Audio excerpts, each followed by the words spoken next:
Hey, what's going on, everybody? This is Tyrone back with Tech Life. This article comes to you guys from Light Reading. I'll leave a link to it in the description so you guys could check it out.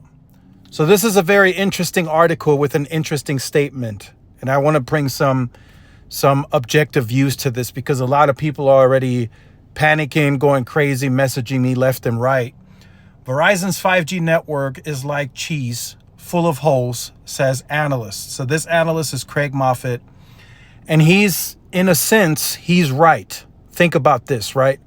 So when you're within city limits, especially now since Verizon ended DSS, you are reliant on one 5G coverage layer, and that's C-band.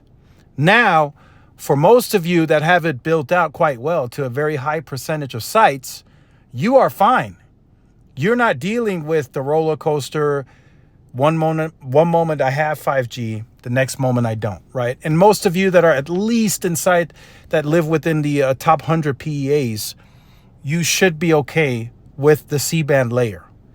The problem is outside of the city limits.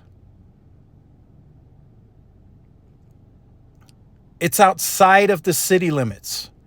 That's where Verizon has their biggest challenges. As I've stated in previous videos, Band 13, which is Verizon's main nationwide low band, does not have NR certification at this time. It is not a certified NR band. So even if they wanted to split 5x5, they couldn't. And they wouldn't because they have too much LTE traffic still today. The 850 band, in the markets where they own it, they have enough to split between LTE and NR, but they do not own it on a nationwide scale. So Verizon really needs, and they understand this. Trust me, I speak with the engineers behind the scenes. They understand this. They need a clear low band channel that they can put on NR. And if 900 megahertz ever gets auctioned off and becomes available, you best believe Verizon is going to participate at that auction. They should have bought 600. Those are most of the messages that I've received.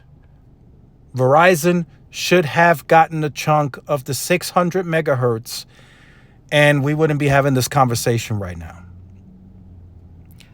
And in fact, he's right. Fixing that will cost Verizon a lot of money. Now, they could densify for at least PCS, but they don't own that in every inch of the country.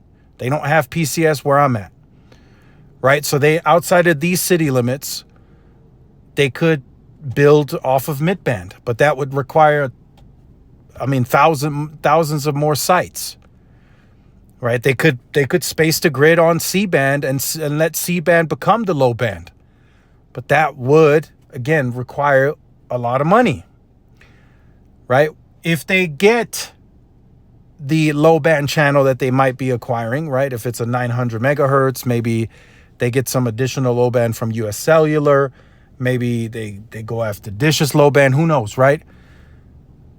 What would they have to do if it's 900 megahertz, right? Verizon does not operate 900 today on its network. What would they have to do? If you guessed it, they're going to have to deploy radios across their entire network that would make use of 900. And then they got to get the devices ready and everything. Again, it would cost them a lot of capital to make that happen. If they got 600, guess what? They don't own and operate that today, so they have to deploy that on every single site for NR. And again, if they allow midband to become the low band, we saw T-Mobile was doing that, right? They built their grid based off of PCS. They had no low band. So in parts of the country where they did deploy and where they invested capital, they spent to make midband the low band. And that's what Verizon may have to do. They may have to let C-band become the low band. It's very possible. So I just wanted to throw that out there, right? So if you have the C-band, looking at it objectively, again, if you have the C-band in your city, you're likely connected to that 95% of the time. It has good range. It has good reach. It's outside of the city limits and in markets where all sites don't have C-band, it becomes a problem. It becomes that roller coaster that some were trying to explain early on. Right? So once they get those areas that don't have C-band on every site fixed, right, that's going to become better in coverage. But then there's still that piece, and you can see it on Verizon's own coverage map today.